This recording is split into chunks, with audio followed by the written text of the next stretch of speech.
Hello, I thought you might like to see my little Stirling engine. It runs on a fairly low temperature. It is running at the moment, as you saw, but from the heat water stored in the vacuum flask. The power piston is constructed using a glass hypodermic syringe. Precision ground, very nice fit those are, hard to come by.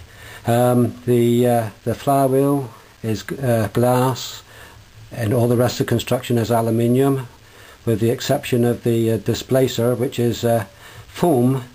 In the outer covering is corrugated stainless steel shim, acting as a regenerator.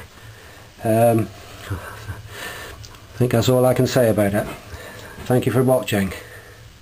I'll just do some close-ups for you.